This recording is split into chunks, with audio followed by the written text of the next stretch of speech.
On se retrouve pour une nouvelle vidéo. Le titre de la vidéo c'est le coronavirus. Restez jusqu'à la fin de la vidéo, likez la vidéo et dites ce que vous en pensez dans les commentaires. C'est parti.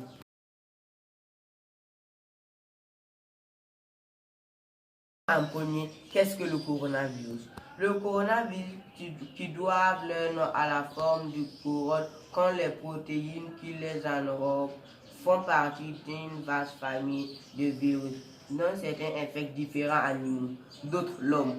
Ils sont susceptibles d'être à l'origine d'un large éventail de maladies.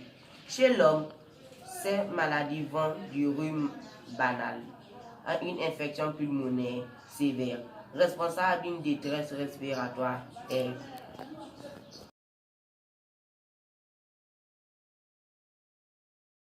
Il y a deux formes de transmission, la transmission interhumaine et la transmission environnementale.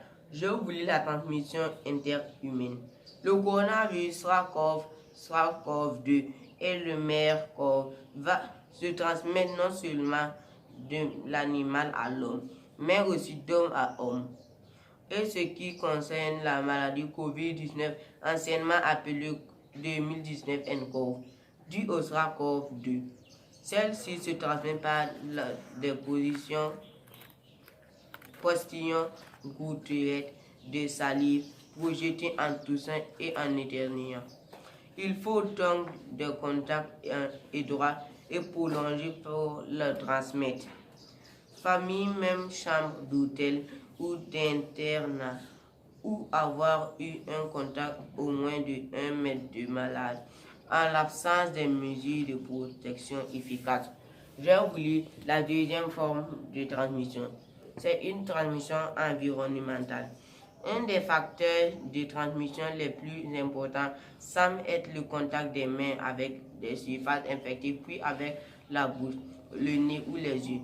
En fonction des températures et du haut taux d'humidité, le virus peut suivre quelques heures, voire quelques jours sur diverses surfaces. Si elles ne sont pas désinfectées, des études sont en cours pour préciser ces données.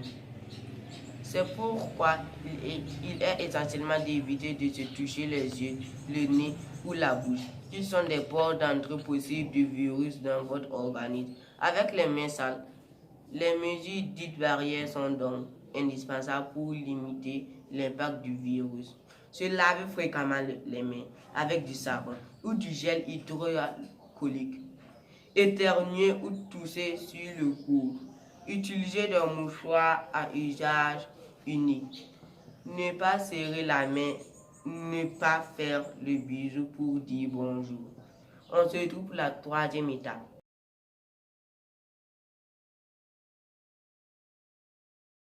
On va voir comment se transmet le coronavirus et MERS. Le coronavirus sont d'origine animale. Une espèce réservoir émerge un virus sans être malade et le transmet à une autre espèce qui le transmet ensuite à l'homme. Dans le cas du SARS-CoV et du MERS-CoV, l'animal réservoir était la chauve-souris. Comme l'explique l'INSERM, le virus est asymptomatique chez cet animal. Un autre intermédiaire est donc nécessaire à la transmission de ce virus à l'homme. La civette palmis masquée pour les SARS-CoV, vendue sur les marchés et consommée au sud de la Chine, et les dromadaires pour le MERS-CoV.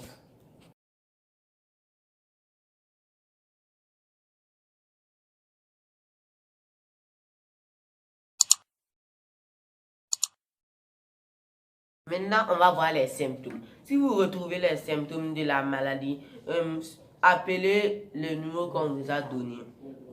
Les symptômes sont: les symptômes les plus courants du virus sont la fièvre et les toux sèches.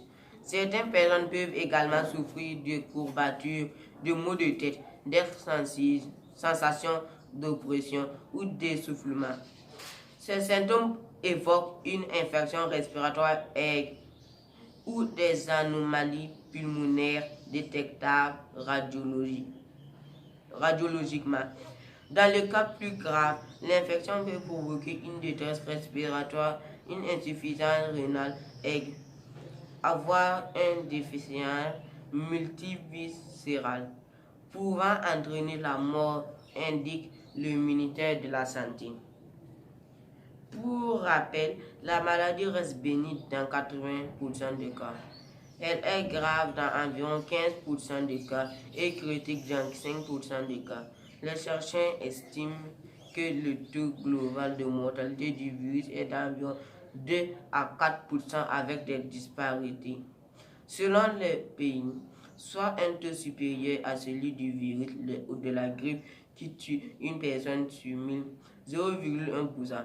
Certains patients présentent également une forme asymptomatique du virus.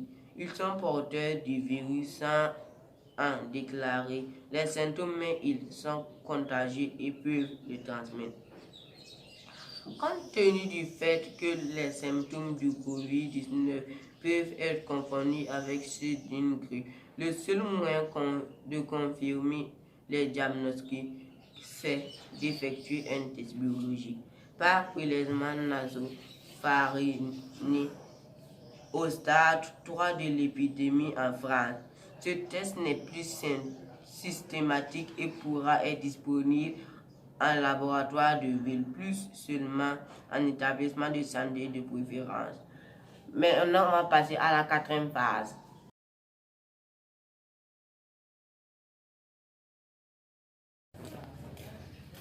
J'ai envie de sortir.